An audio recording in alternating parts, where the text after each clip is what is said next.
Pour entrer maintenant dans ce qui va nous intéresser aujourd'hui, à savoir la question des partis politiques, on va commencer de la manière la plus simple qui soit, c'est-à-dire qu'on va commencer par expliquer ce qu'est un parti politique et quel est son but.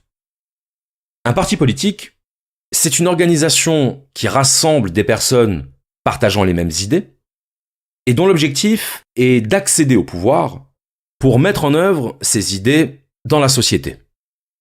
Accéder au pouvoir, ou au minimum, influencer les décisions du parti qui se trouve au pouvoir. Donc cette définition, ce n'est pas celle de Simone Veil en particulier, c'est la définition du dictionnaire, celle qui est communément admise.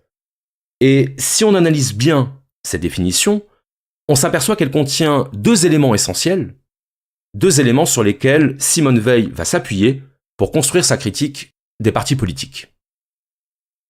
Le premier élément, c'est l'homogénéité des idées. Qu'est-ce que ça veut dire ? Eh bien, ça veut tout simplement dire que les personnes qui adhèrent à un parti politique, ou qui votent pour lui aux élections, ce sont des personnes qui partagent globalement les mêmes opinions et les mêmes valeurs.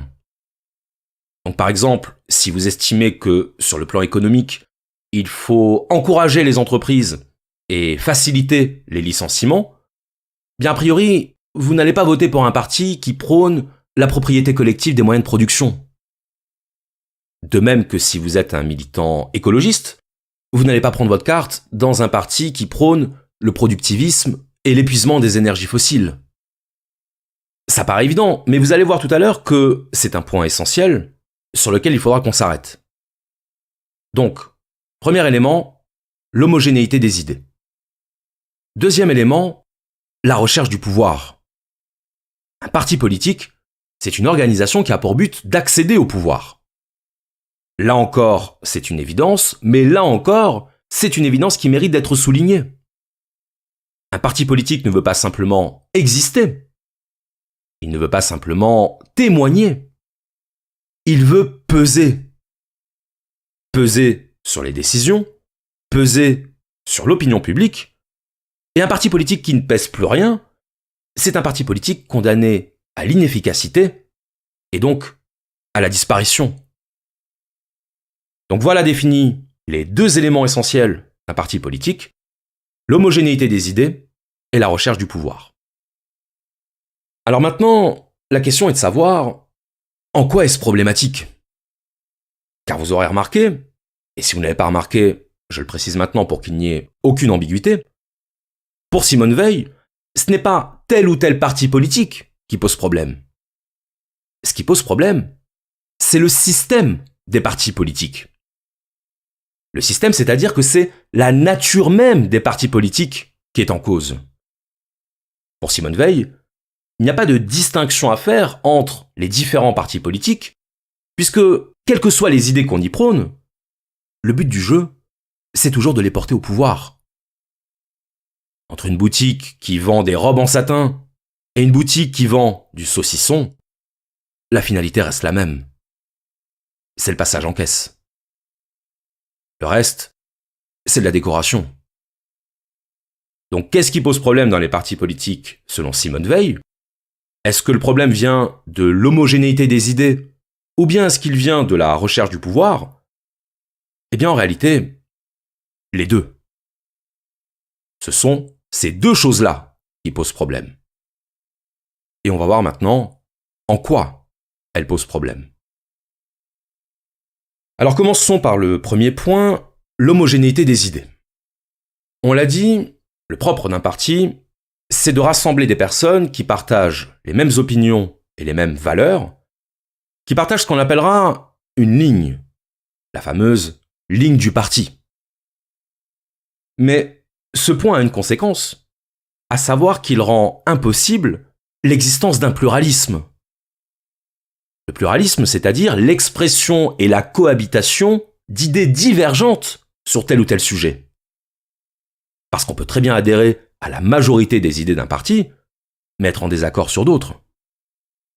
Et quand ça arrive, le fait d'exprimer une position contradictoire avec celle du parti, c'est prendre le risque d'affaiblir le parti. C'est prendre le risque de créer de la division. Quand on est dans un parti, on est censé faire bloc et laisser ses désaccords au vestiaire. D'ailleurs, on peut le constater dans notre système actuel. Quand un responsable politique prend une position divergente par rapport à la ligne officielle du parti, on parle de ligne dissidente. La dissidence correspondant au fait de désobéir à l'autorité. On voit bien ici le champ lexical de la discipline. Et quand la divergence touche non plus un membre, mais un groupe de membres, on ne parle plus de dissidence, mais on parle de scission. On parle de clan au sein du parti. L'idée de clan signifiant la rupture de l'unité. Et donc en définitive, adhérer à un parti, c'est renoncer à exprimer une pensée contradictoire. C'est renoncer à l'exercice de la raison critique. Car la raison critique menace à tout moment de fragiliser l'équilibre et la stabilité du parti. D'ailleurs, Simone Veil souligne à quel point il est problématique d'exprimer une idée au nom d'une appartenance politique. Le fait de dire « en tant que socialiste, je pense que » ou « en tant que monarchiste, je considère que », c'est un problème. Parce que s'affubler d'une étiquette politique, c'est s'auto-conditionner à adhérer à une idée, non pas parce qu'on la juge bonne ou vraie, mais parce qu'elle fait partie du corpus idéologique du camp auquel on appartient. C'est créer les conditions de la pensée mécanique, c'est-à-dire de la non-pensée. Et ça, pour Simone Veil, ça pose problème. Ça pose problème parce que ça signifie sacrifier la pensée sur l'autel du consensus. Ça signifie faire passer l'intérêt du groupe avant la vérité. Et ça, c'est pas possible. Parce qu'à la limite, on peut très bien imaginer que l'expression d'un désaccord puisse être quelque chose de positif. On peut très bien imaginer qu'aller à l'encontre de la ligne du parti puisse être une occasion d'améliorer cette ligne et de la rendre plus robuste, dans un mouvement hegelien de dépassement par l'incorporation de la critique. Mais non. Une pensée divergente ne sera pas perçue comme une occasion d'améliorer la ligne du parti. Elle sera perçue comme une désobéissance. Elle sera perçue comme de la déloyauté, comme le germe de la trahison. Simone Veil explique bien que la pensée du parti exerce une pression sur la pensée des individus qui le composent. On retrouve ici ce qu'Émile Durkheim appelait la pensée collective, c'est-à-dire la pensée du groupe en tant qu'elle écrase et se substitue à la pensée individuelle. On n'attend pas du militant qu'il exprime des idées, on attend du militant qu'il soutienne des idées. Les idées du parti. Et donc le militant qui se trouve en situation de divergence vis-à-vis de la ligne du parti, il doit faire un choix. La fidélité au parti ou la fidélité à sa pensée. S'il suit sa pensée, il reste fidèle à lui-même, mais il trahit le parti. Et s'il renie sa pensée, il reste fidèle au parti, mais c'est lui-même qu'il trahit. Dans les deux cas, il y a trahison. Donc le dilemme du militant, c'est un dilemme d'ordre moral. Choisir qui trahir. Et à moins de renoncer purement et simplement à l'exercice de son esprit critique, la trahison est consubstantielle à l'appartenance à un parti politique. Tôt ou tard, le membre d'un parti sera confronté à ce dilemme.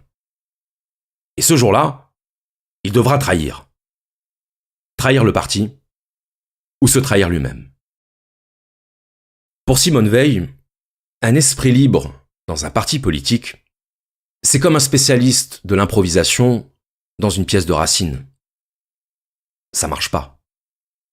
Et ça ne peut pas marcher parce qu'il y a incompatibilité des approches. Il y a conflit d'intérêts entre l'attachement à la vérité et l'unité du parti.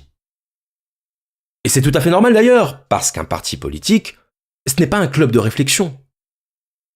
Un parti politique, c'est une organisation qui cherche à faire avancer ses idées. Pas à les contredire, pas à les remettre en cause. Car les remettre en cause, c'est laisser apparaître une faille. C'est donner à l'adversaire une occasion de s'engouffrer dans cette faille et de nous détruire. Au plus on tolère l'expression d'opinions divergentes, au plus on brouille la ligne du parti. Au plus on renvoie l'image d'un parti morcelé et inconsistant. Et ça, c'est très mauvais pour la crédibilité. On ne peut pas se permettre de douter quand notre objectif est de prendre le pouvoir. On ne peut pas se permettre de penser à haute voix. Ça peut paraître puéril, mais c'est une réalité psychologique. Rappelez-vous ce qu'on avait dit dans l'épisode sur l'expérience de Milgram, le fait que lorsque les représentants d'une autorité ne sont pas d'accord entre eux, cette autorité s'effondre.